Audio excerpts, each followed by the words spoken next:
Do you like my curves, Cowboy? The enormous black woman called across the dusty saloon, her laughter cutting through the silence as every patron froze mid-drink, staring at the spectacle before them. The townspeople whispered cruel jokes behind calloused hands, certain this brazen outsider would be run out of their settlement within days. Another casualty of frontier prejudice. But the weathered drifter she'd addressed didn't laugh. Instead, something flickered in his dark eyes, a recognition that defied the room's contempt. What neither the woman nor the mysterious cowboy knew was that their unlikely connection would soon threaten to expose secrets buried deep in this drought-stricken town. Secrets powerful enough to destroy or save every soul within its borders. Would their forbidden bond become the key to salvation? Or would the weight of hidden truths crush them both beneath the unforgiving desert sun? Before we continue, comment where you are tuning in from. Perhaps we will publish a story there. The stagecoach lurched to a halt outside Dustridge's only saloon. Dust clouds swirled as Emma Thompson stepped down, her considerable frame casting a shadow across the wooden boardwalk. Whispers rippled through the small crowd gathered near the general store. Emma straightened her worn but well-made dress and walked toward the saloon doors. Behind her, curious eyes followed every step. She pushed through the batwing doors with confidence that made several patrons look up from their card games. The saloon fell quiet. Emma's gaze swept the room before settling on a weathered cowboy sitting alone at the far end of the bar. His dark hair hung beneath a battered hat, and his clothes spoke of long days on horseback. She approached him directly. The floorboards creaked under her weight. Every conversation had stopped. "Do you like my curves, cowboy?" Emma asked, her voice carrying across the silent room. "Let me marry you." The cowboy looked up, startled but not disgusted like the others. Something almost like amusement flickered in his tired eyes. "Name's Jack," he said quietly. "Jack Lawson." "Emma Thompson." She extended her hand. "Pleased to make your acquaintance." Jack shook her hand while the rest of the saloon buzzed with shocked murmurs. The bartender wiped glasses with unnecessary force. Card players had abandoned their games entirely. "Over." Emma smiled without warmth. "I appreciate the suggestion. I'll be staying right here." Jack watched the exchange with growing interest. Most people cowered when Priscilla mentioned her father's name. Emma seemed entirely unaffected. The saloon doors swung open again. A well-dressed man in his 50s entered, his presence immediately commanding attention. His silver hair was perfectly groomed, despite the desert heat. This had to be Mayor Blackwood. "Priscilla, what's the commotion?" His eyes found Emma and narrowed. "I see we have a visitor." "Father, this woman claims she's opening a business here." Mayor Blackwood approached Emma with the measured steps of a man accustomed to authority. "Miss, I'm afraid you'll find Dustridge has very specific standards for its merchants. The permit process alone takes months." Emma pulled a small leather portfolio from her bag. "I brought references from San Francisco. Business credentials, bank statements." The mayor barely glanced at the papers. "I'm sure these are impressive where you come from. Here, we value community fit above all else." Jack had heard enough. He stood from his bar stool. "Seems to me anyone willing to invest in this town deserves a fair chance." Blackwood's attention shifted to the cowboy. "Mr. Lawson, isn't it? You're relatively new here yourself. Perhaps you don't fully understand our traditions." "I understand enough." Jack's voice carried a quiet authority that made several patrons look up with surprise. Emma studied Jack with new interest. There was more to this drifter than his humble appearance suggested. The conversation was interrupted by Martha Henderson, owner of the failing general store. She approached Emma cautiously. "What kind of dresses would you make?" Any kind you want. Custom fitted. Beautiful fabrics. Reasonable prices. Martha's eyes lit up. I haven't had a new dress in 3 years. Nothing in the catalogs fits properly. I could fix that. Priscilla stepped between them. Martha, surely you're not serious. Look at her. What could she possibly need? Commitment. Jack noticed something in her voice. Confidence that went beyond mere optimism. Emma Thompson was hiding something significant. The mayor's expression hardened. I'll be direct. This town has certain expectations, certain ways of doing things.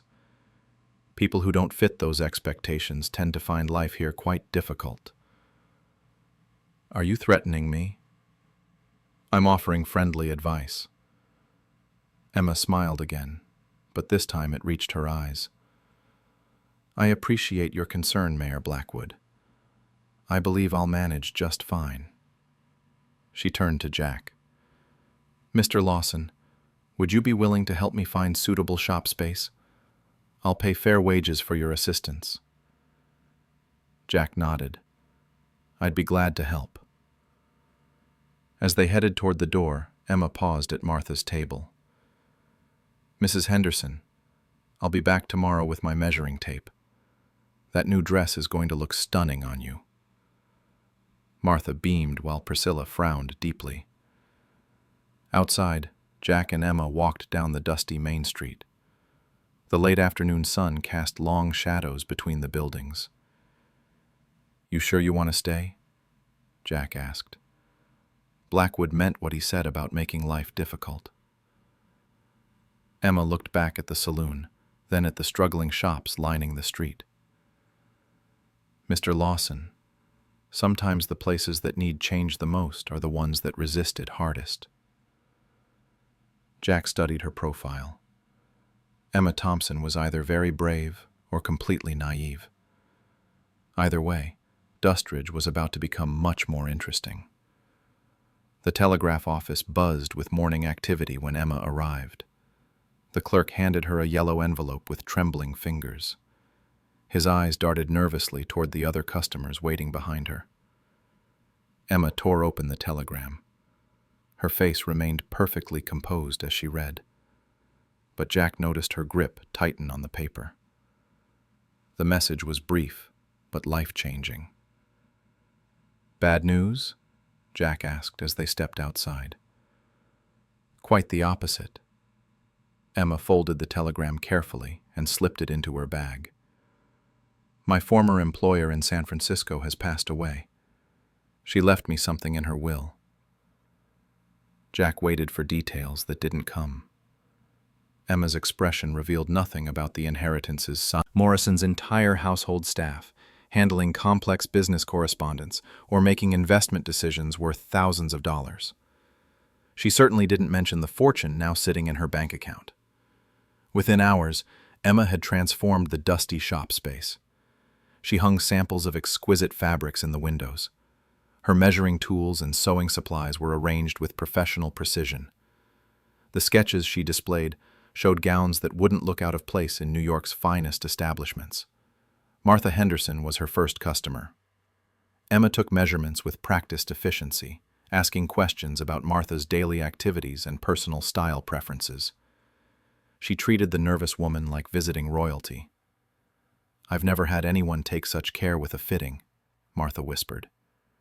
Every woman deserves to feel beautiful, Emma replied, adjusting the measuring tape around Martha's waist. Your dress will fit perfectly because I'm making it specifically for you. Word spread quickly through Dustridge's small population.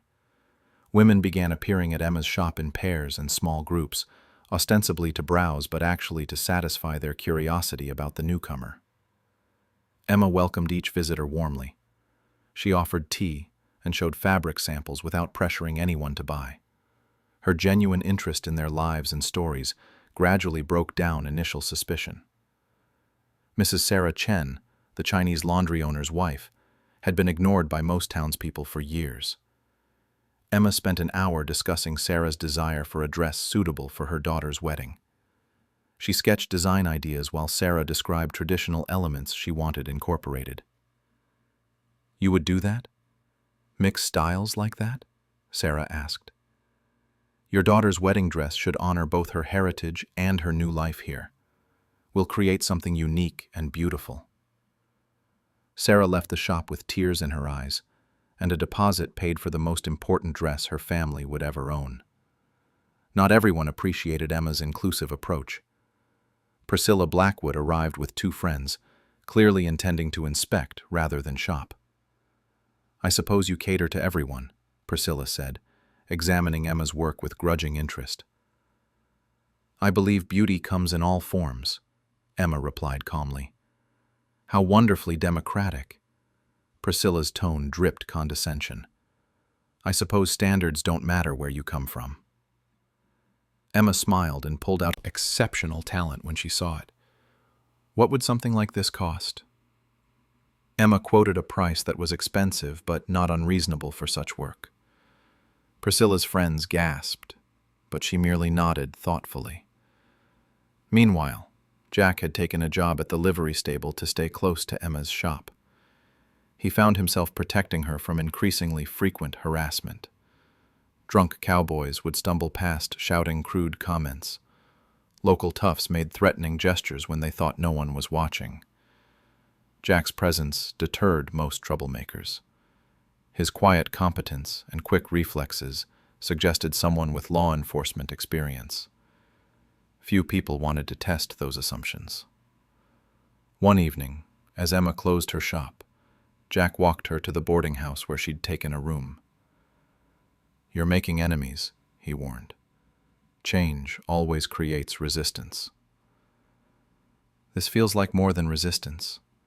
Blackwood's been asking questions about you around town, about your money and your background." Emma's step faltered slightly. "What kind of questions?" "Where your funding came from, whether you're operating legally. He's looking for reasons to shut you down." They walked in silence for several blocks. Emma weighed her options carefully. The inheritance had given her power, but using it meant exposing herself to scrutiny and changing how people saw her. "Jack, can I trust you with something important?" He stopped walking and faced her directly. "You can trust me with anything." Emma almost told him about the fortune then. The words formed in her throat, but didn't emerge. She needed more time to understand his motivations. Too many people changed when money entered the equation. "I appreciate your protection, more than you know." Jack sensed there was more she wanted to say, but he didn't press. Emma Thompson was the most intriguing woman he'd ever met, and her secrets only added to her appeal. Back at the boarding house, Emma sat at her small desk writing letters to San Francisco banks. Her inheritance was substantial enough to transform Dustridge entirely, but she had to move carefully. Mayor Blackwood had power and connections that could complicate her plans. She also wrote the town. Women who felt beautiful in Emma's creations walked taller and spoke with more confidence. Husbands noticed the change in their wives. Children saw their mothers smile more often. But the transformation went deeper than fashion. Emma had quietly begun her anonymous charity campaign. Struggling families found envelopes under their doors containing enough money to pay rent or buy medicine for sick children. The mysterious benefactor never revealed themselves, but desperate people stopped asking questions about unexpected gifts. Jack had grown increasingly suspicious of Emma's resources. Her shop inventory alone represented thousands of dollars in investment. The fabrics she displayed came from the finest mills in Europe. Her tools were crafted by master artisans. No traveling seamstress could afford such luxuries. He watched her work with Martha's daughter, creating a graduation dress that rivaled anything found in big city boutiques. Emma's hands moved with practiced precision, her eye for detail suggesting years of experience with wealthy clientele. You never told me exactly what you did for Mrs. Morrison, Jack said during a quiet moment. I managed her household affairs. Emma didn't look up from her stitching. She trusted me with important decisions. What kind of decisions? Emma finally met his gaze. The kind that taught me how money really works in this world. Before Jack could probe further, the shop door burst open. Mayor Blackwood strode in with two men Jack didn't recognize. Their expensive suits and calculating expressions marked them as outsiders with serious business intentions. Miss Thompson, I'd like you to meet some associates from Austin. They represent railroad development interests. The taller stranger stepped forward. Ma'am, we're impressed with your enterprise here. Shows real vision for Dustridge's future. Emma continued sewing, not bothering to stand. What kind of future are you envisioning? Progress, ma'am. This region needs modern transportation infrastructure. Good for business, good for everyone. Assuming everyone wants to stay once the railroad arrives. The second man exchanged glances with Blackwood. Well now, change always brings opportunities. Some folks adapt, others find new places more suitable. Jack moved closer to Emma's work table. Something factors when making long-term investments. The railroad men departed with polite nods and meaningful looks toward Blackwood. Jack waited until they were gone before speaking. That wasn't about railroad development. No, it wasn't. Emma resumed her sewing with steady hands. They're testing how much resistance to expect. From you specifically. From anyone who might complicate their plans. Jack studied Emma's calm demeanor. Most people would show nervousness after such a thinly veiled threat. She seemed almost amused by the encounter. That evening, Jack followed his growing suspicions to the telegraph office. The clerk was reluctant to discuss customer communications, but a few dollars loosened his tongue enough to reveal Emma had been sending and receiving frequent messages from San Francisco banks. The drought situation worsened daily. Wells ran dry across the county. Crops withered in fields that had supported families for generations. Mayor Blackwood called emergency town meetings to discuss their deteriorating circumstances. We need outside investment to survive, he announced to the packed saloon. I've been in discussions with development groups willing to purchase land at fair prices. Enough money for families to relocate and start fresh elsewhere. Murmurs of concern rippled through the crowd. Dustridge was home to most of these people. Their roots ran deep in this harsh soil. What about water rights? Asked Tom Morrison, whose ranch bordered the town. My grandfather filed claims on the creek that should still be valid. Water rights are complicated legal matters, Blackwood replied smoothly. Current conditions make those claims difficult to enforce. Jack knew enough about land law to recognize deliberate misdirection. Water rights didn't disappear during droughts.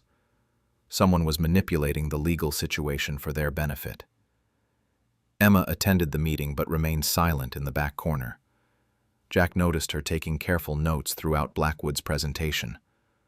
Her questions would come later, through private investigation rather than public confrontation. After the meeting, Priscilla Blackwood approached Emma outside the saloon. The mayor's daughter had been visiting the dress shop regularly, drawn by Emma's obvious talent despite her social prejudices. You should consider my father's advice about leaving, Priscilla said quietly. He doesn't make up forced from their homes because of one bad weather year. Emma saw opportunity in Priscilla's conflicted loyalty. The mayor's daughter possessed insider knowledge that could prove valuable. Perhaps you'd like to discuss this further, over tea tomorrow? Priscilla nodded quickly before hurrying away. Jack walked Emma back to the boarding house under a star-filled sky. The drought had at least provided clear weather, though that was small comfort to struggling ranchers. You're planning something, he observed. I'm considering possibilities. Care to share those possibilities with someone who might help? Emma stopped walking and faced him directly. Jack, what I'm considering could put you in danger. Real danger, from powerful people with significant resources. I've handled dangerous situations before. Have you? Because your background is as mysterious as mine. Jack was quiet for several steps. My real name is Jackson Lawson, Jr. My father was a Texas Ranger until he was framed for corruption and forced to resign in disgrace. Framed by whom? Men like Mayor Blackwood, men who profit from other people's desperation. Emma absorbed this revelation. Jack's protective instincts and law enforcement skills finally made sense. Then you understand what we're really facing here. I understand that you're not just a seamstress, and this isn't just about opening a dress shop. Emma smiled in the darkness. Tomorrow, Mr. Lawson, we're going to start fighting back. Emma's investigation began before dawn. She walked through Dustridge's empty streets, studying the layout with new purpose. Every building, every business, every failed enterprise told part of a larger story she was determined to uncover. The town hall records office opened at 8. Emma arrived as the clerk unlocked the doors, claiming she needed to research property boundaries for her expanding business. The nervous clerk, intimidated by her confident manner, granted access without question. Property deed transfers from the past 2 years revealed a disturbing pattern. Businesses had failed in rapid succession, each forced to sell to the same holding company. The drought had accelerated the process, but the systematic nature suggested deliberate schemes before he was framed. Land grabs disguised as drought relief. They spent hours documenting the conspiracy. Property values had dropped systematically as businesses failed. The same Austin corporation had purchased everything at fractions of true worth. Mayor Blackwood received substantial consultant fees for each transaction. Emma's afternoon tea with Priscilla provided crucial, missing pieces. The mayor's daughter arrived at the dress shop looking nervous but determined. "I've been thinking about our conversation," Priscilla began carefully. "About your father's plans?" "About what's really happening to our town." Priscilla's voice dropped to a whisper. "I found correspondence in his office. Letters from railroad executives discussing timeline acceleration." Emma served tea while Priscilla gathered courage to continue. "They're not waiting years for railroad development. Construction begins next spring. My father's been deliberately sabotaging local businesses to clear the way."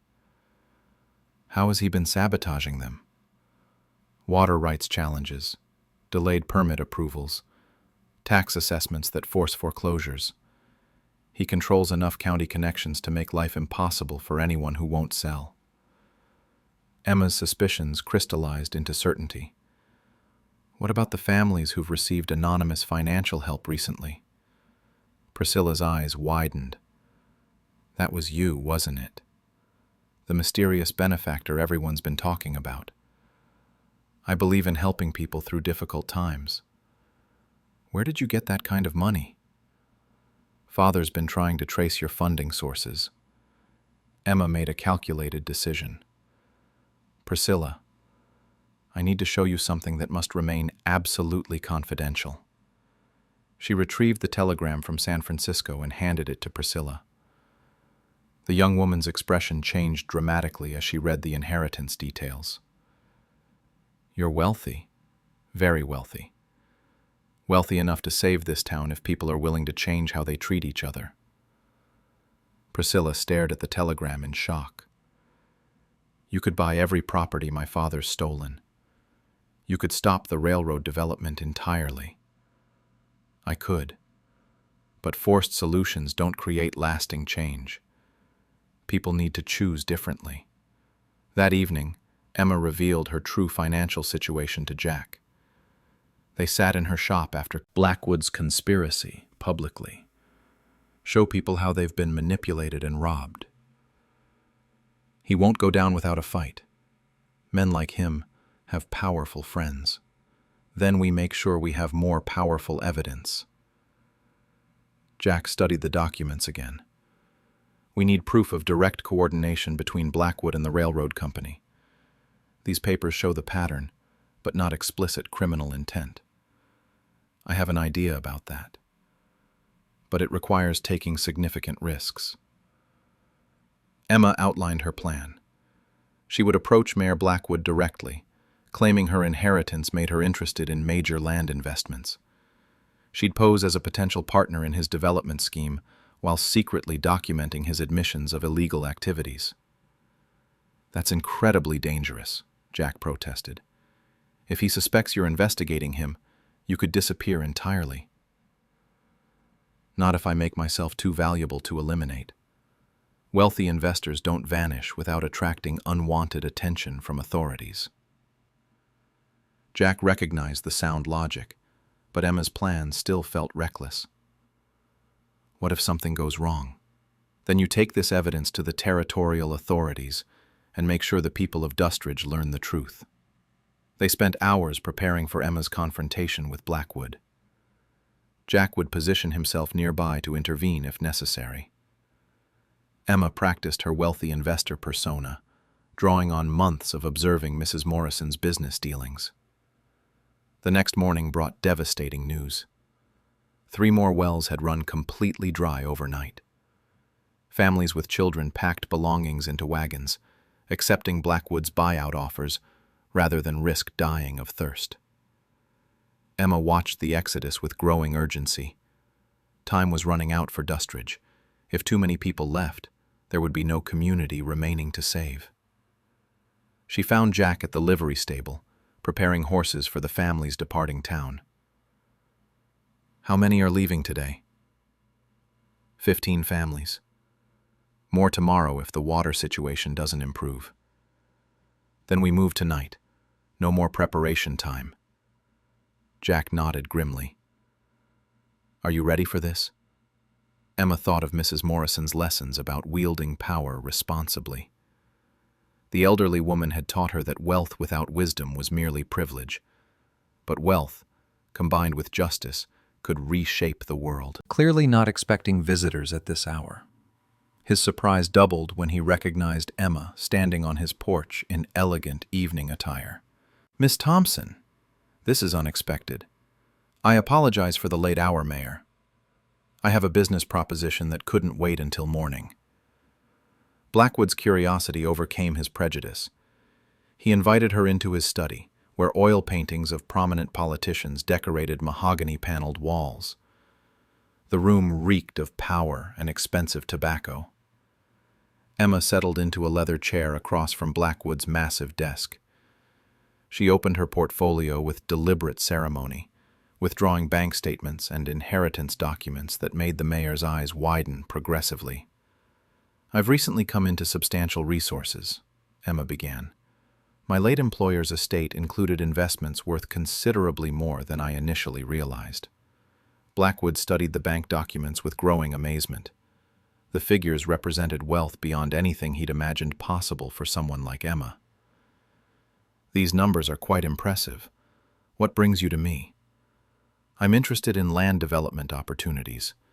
Your railroad friends mentioned accelerated construction timelines that suggest profitable ventures for early investors. My railroad associates discussed private business matters with you. Wealth opens many doors, Mayor. People share information with potential investors that they withhold from ordinary citizens. Emma's confident tone and expensive documents were transforming Blackwood's perception of her. The contemptuous dismissal in his eyes was being replaced by calculating interest. What specific opportunities are you considering? Property acquisition in advance of railroad construction.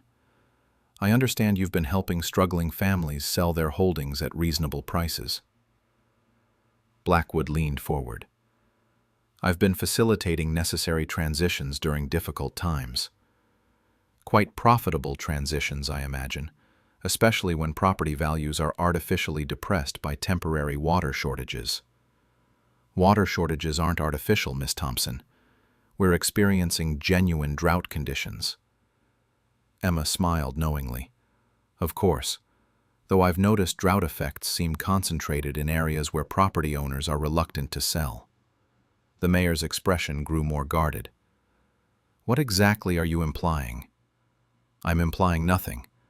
I'm stating that I admire efficient business practices. That would require significant coordination with territorial water authorities. I have connections in Austin who could facilitate such coordination. Former business associates of Mrs. Morrison who understand how territorial bureaucracy really functions."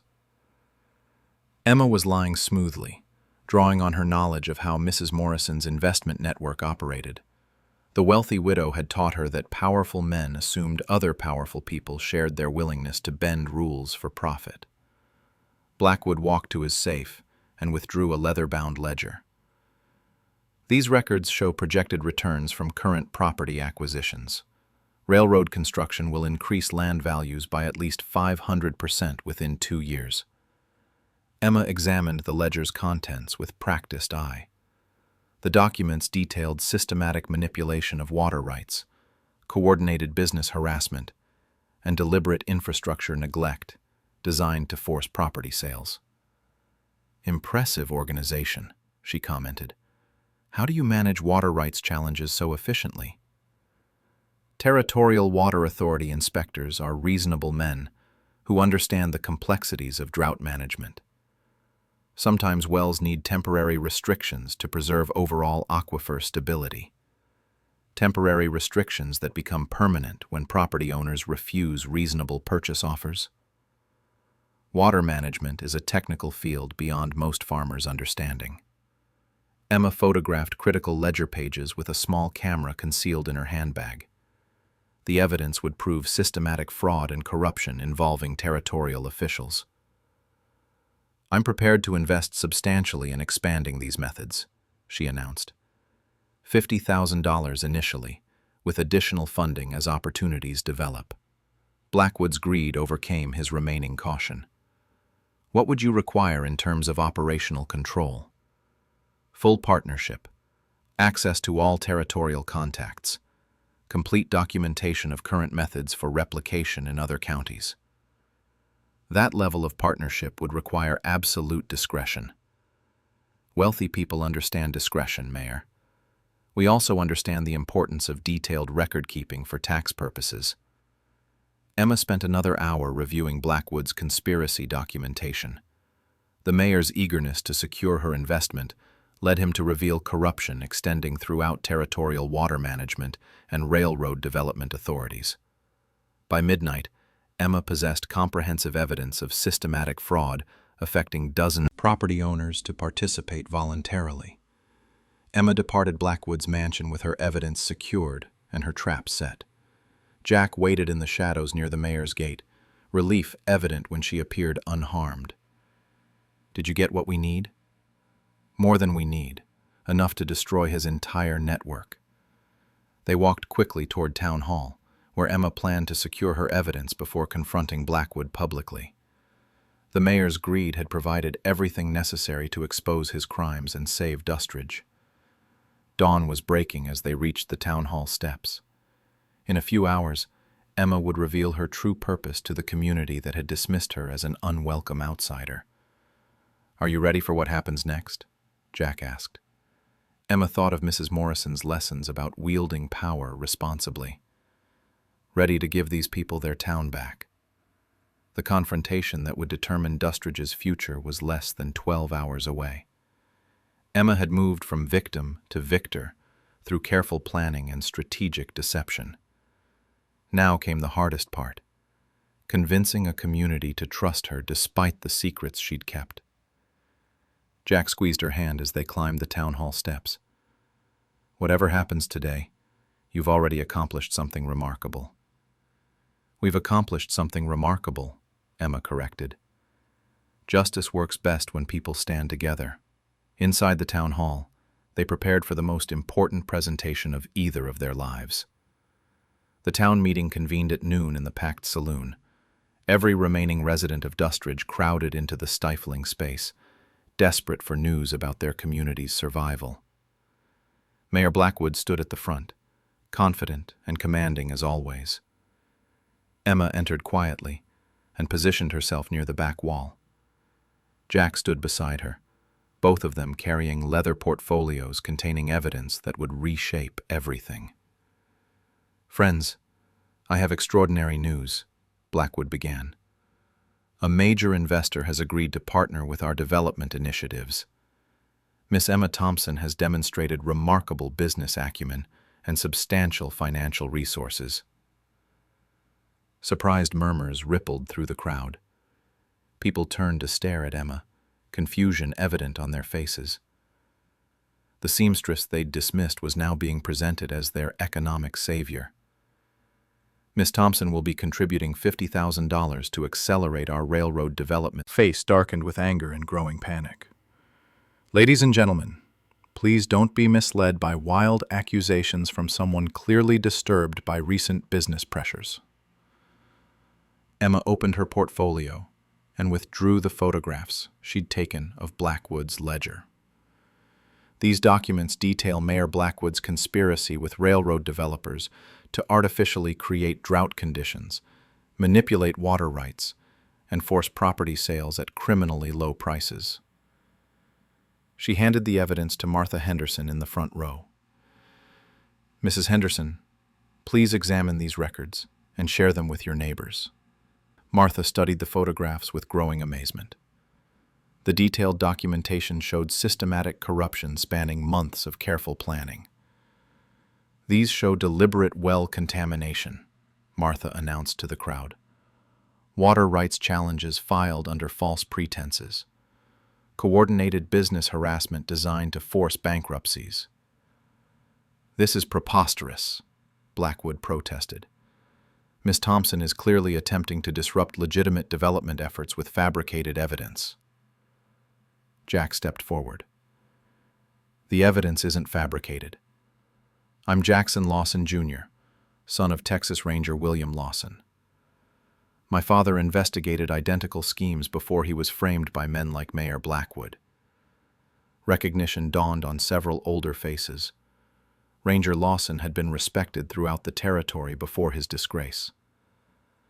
"My father discovered that Blackwood was coordinating with corrupt territorial officials to manipulate water rights across multiple counties. When he tried to expose the conspiracy, false evidence was planted to destroy his reputation." Emma retrieved additional documents from her portfolio. These bank records show Mayor Blackwood received substantial payments from Austin development companies for each property acquisition he facilitated through fraud. Tom Morrison stood up from his seat near the bar. "My ranch has been fighting water rights challenges for 6 months. Challenges that started the day after I refused Blackwood's purchase offer. My permits were delayed repeatedly until I agreed to sell," added Sarah Chen. "Officials claimed paperwork problems, but everything was approved within hours of signing Blackwood's contract." The crowd's mood shifted from confusion to anger as people recognized their individual struggles as part of a coordinated attack. "Furthermore," Emma continued, "substantial wealth from my former employer in San Francisco, enough to invest properly in Dustridge's infrastructure, restore legitimate water rights, and create sustainable prosperity based on community cooperation rather than exploitation." She withdrew her bank statements and inheritance documentation. "I'm prepared to fund well drilling, irrigation systems, business development loans, and infrastructure improvements. But only if this community commits to treating all residents with dignity and equality." The crowd absorbed this revelation in stunned silence. The woman they'd dismissed and mocked possessed the power to save everything they were losing. Priscilla Blackwood stood up slowly. "Father, is what she's saying true? Have you been deliberately hurting our neighbors for money? Priscilla, you don't understand the complexities of territorial development. I understand that you've been lying to me and everyone else in this town." Priscilla walked across the room to stand beside Emma. "I want to help fix what my father has broken. One by one, Other residents rose to voice their support for Emma's proposal. Martha Henderson, Tom Morrison, Sarah Chen, and dozens of families who had suffered under Blackwood's manipulation. "What about those who've already left?" asked Martha. "We'll contact every family that was forced to sell below fair value. They'll be offered full restitution and the opportunity to return if they choose." Jack addressed the crowd. "Miss Thompson is offering you a chance to rebuild your community on principles of justice and mutual respect. This is more than financial investment. This is an opportunity to create something better." The vote was unanimous, except for Mayor Blackwood's objection. The town formally removed him from office and voted to accept Emma's partnership in rebuilding Dustridge. That evening, Emma and Jack walked through streets filled with celebration. Children played games they hadn't had energy for during the drought crisis. Adults made plans for businesses they could finally afford to restart. "Do you think it will work?" Jack asked. "Building a community based on equality and cooperation?" Emma smiled at the sounds of hope returning to Dustridge. "It will work because people have chosen it freely. Change imposed from outside never lasts. Change chosen from within becomes permanent." With clean water, businesses flourished under fair regulations. Children grew up believing equality was natural rather than revolutionary. Emma Thompson had arrived as a dismissed outsider and become a beloved community leader. Her journey from humiliation to triumph had transformed not just her own life, but the lives of everyone willing to see past surface judgments, to recognize the strength, wisdom, and generosity that truly matter.